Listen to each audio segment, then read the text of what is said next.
Mamamatay akong hindi man lang nakikita ang ningning ng bukang liwayway sa aking bayan.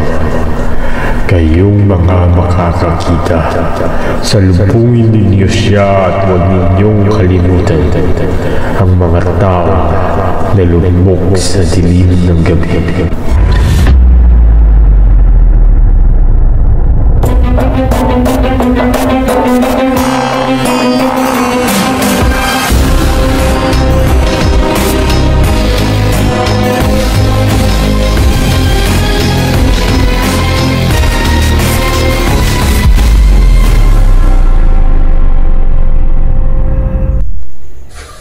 Sa mundo na puno ng pighati at kalungkutan, maraming mga tao ang nawawalan na ng pananalig at pag-asa. Tatapwat, may isang batang isinilang at muling nagbigay ng ilaw sa kaabang-abang buhay ng mga taong ito. Kaya, bilang pagtanaw sa kabayanihang taglagay ng batang ito, sabay-sabay nating tunghayan kung paano niya binigyang ilaw ang mga kaabang-abang buhay ng mga Pilipino noon. Magsimula tayo sa kanyang pinagmulan. Sa lugar na kung saan walang kalayaan at pinatatakbo ng dayuhan, dumating ang isang Chinoy na nagngangalang Domingo Lamco sa Maynila. Dahil sa regulasyon ng mga dayuhang Kastila na lahat ng mga dayuhan at Pilipino ay dapat na magtaglay ng Kastilang apelyido, napilitan siyang palitan ang kanyang apelyido ng Mercado. Dito sa Maynila ay kanyang natagpuan ang kanyang kabiyak na si Inez de la Rosa, at sila ay nagkaroon ng isang anak na lalaki na nagngangalang Juan Mercado. Si Juan Mercado ang naging esposo ni Cirela Alejandro, at ang kanilang pagmamahalan ay nagbunga ng 13 anak.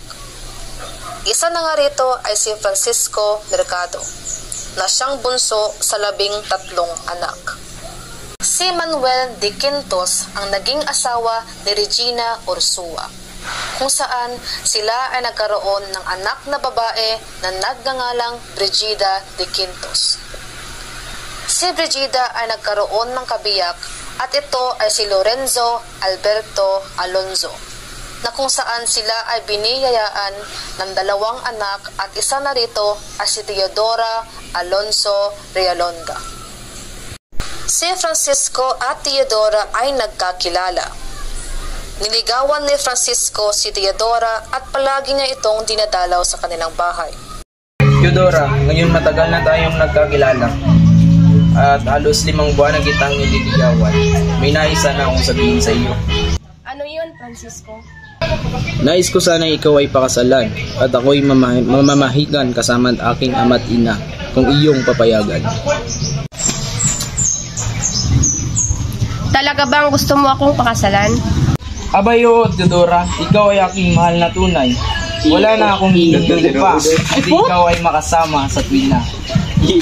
At hindi nagtagal ay nagpakasal ang 2 magsing-irog, at sila ay biniyayaan ng 11 anak. Ang kanilang panganay ay si Saturnina, na sinundan ni Pasiano, Narcisa, Olympia, Lucia, Maria, Jose, Concepcion, Josefa, Trinidad at Soledad, ang bunso sa 11 anak. Si Jose o Pepe ay ang ika-7 anak ng mag-asawa. Sa isang napaka-perpektong gabi kung saan may isang malaking buwan na nakaagaw sa atensyon ng mga tao, kasabay noon ay isinilang ang isang bata. Ang lahat ay nabigla dahil sa kanyang kaibahan. Siya ay mayroong malaking ulo na malimit makita sa kanilang bayan. At ang batang ito ay pinangalan ng Jose Protasio Rizal Mercado y Alonzo Realonda o Pepe.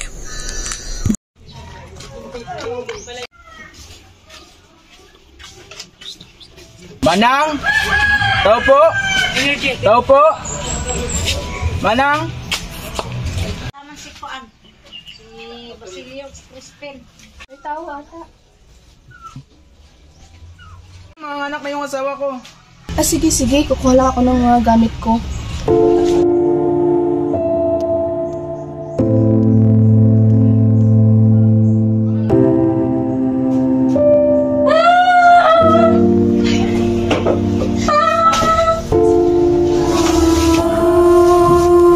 Malapit na yun, no? Ito na. Anak ni Francis.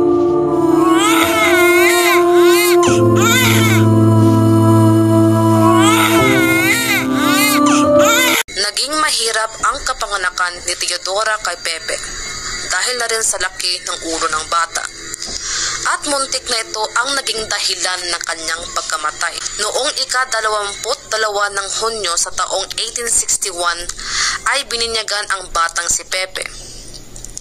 Si Padre Rufino Colantes ang nagbinyag sa kanya.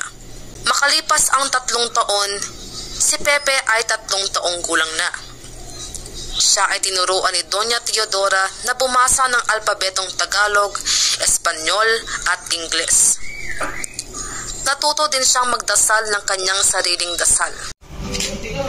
Pepe, halika rito. Turuan kita magbasa. Buhay, Nay.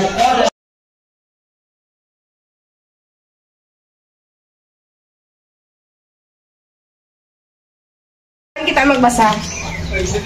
Buhay, Nay. A, A, B, B, C, C, D. D.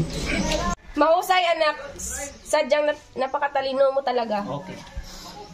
Kinabukasan, matapos ang kanilang hapunan, minabuti ni Doña Teodora na basahan si Pepe ng isang aklat na kanya nang kinaugalian. Amigo de los Niños ang pamagat ng kwento.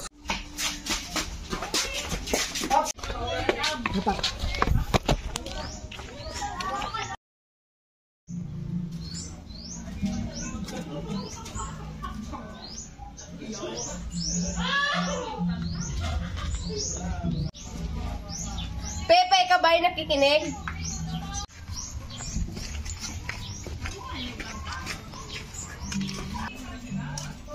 Andre.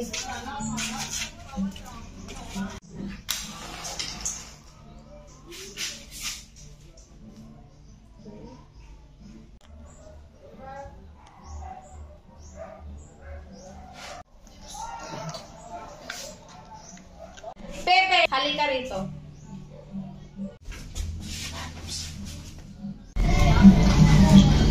Anak, alam mo ba ang pabulang tungkol sa gamo-gamo? Hindi po, Ina. Kung gayon, ikwento ko sa iyo, mahal kong anak. Ipinaliwanag ni Doña Teodora kay Pepe na namatay ang batang gamo-gamo dahil na rin sa ito'y lumapit sa apoy. Sinabihan ito ng inang gamo-gamo na huwag lumapit sa lampara kasi masusunog ang kanyang pakpak. Dahil na rin sa katigasan ng ulo ng batang gamo-gamo, ay unting-unting nasunog ang pakpak nito at namatay. Ito ba, Ina? Oo, Pepe, kaya huwag mo gagayahin ang batang gamo-gamo. Ang pangangatwirang iyon ni Pepe ay kanyang naging inspirasyon hanggang sa siya ay lumaki. Sa kabila ng pagiging matanungin ni Pepe, ay may takot pa rin siya sa puong may kapal. Mahal, mga anak, mag-aalas 6 na. Tayo'y magro-rosaryo na. Ano mga anak ko, pasok na tayo. Oo, Ina. Ha, Ina. Ng anak, ng Espiritu Santo. Amen.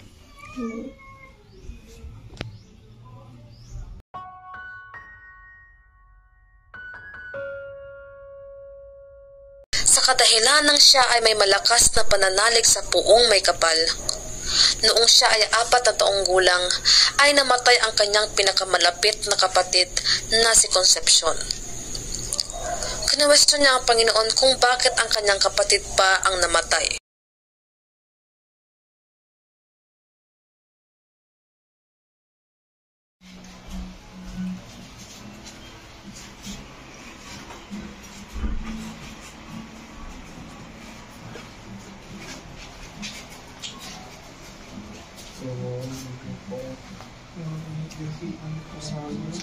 Bakit? Bakit siya pa?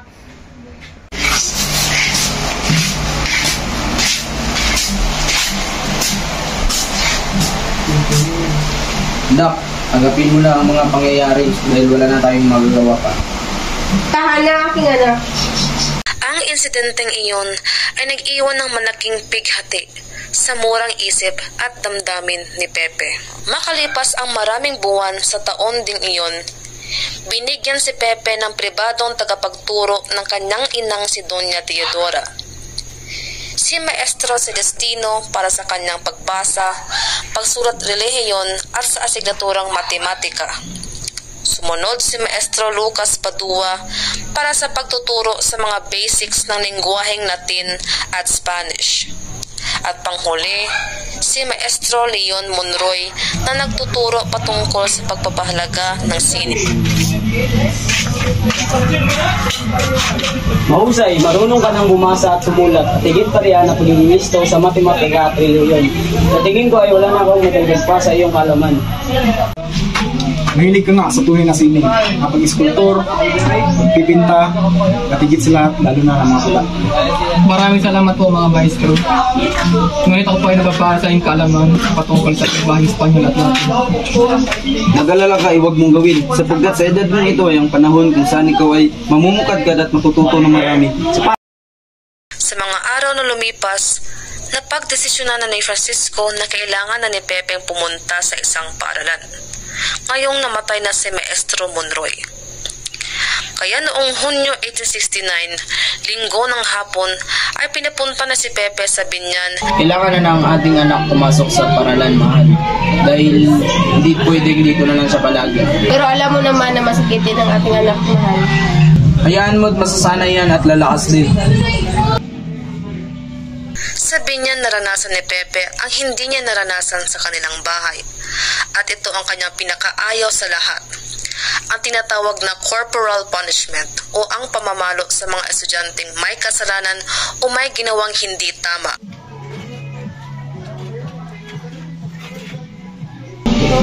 O Jose!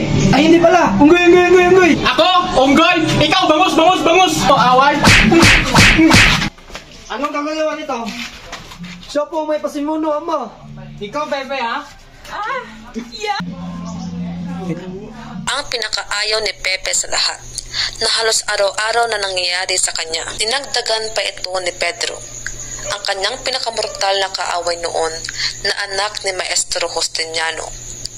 Bagamat mapait ang kanyang mga karanasan dito, may nagawa pa rin siyang magagandang bagay gaya ng pasulat ng kanyang pinakaunang tula na pinamagatang Sa Aking Mga Kabata, na naglalayong magkaroon ng sariling identity ang mga Pilipino at maging mapagmahal sa sariling wika. Si Pepe ay nagpatuloy sa pag-aaral sa binyan ng 1 taon at kalahati. Siya ay nangibabaw sa lahat ng mga kabataan na taga-binyan sa pang-akademiko. Nadaig niya ang lahat sa Espanyol, Latin at sa iba pa nilang mga asignatura. Ang pinakamagaling na estudyante sa taong ito ay si Pepe. Napakita ng kanyang listo sa akademiko. Salamat po, maestro. Sige, at mauna na ako. Mahal kong kapatid, may nais akong ibigay sa'yo. Opo, manang nene. Halika, pumunta tayo sa loob. Pepe, dumating na ang sulat na nagsasaad na maaari ka na pumunta sa Kalamba.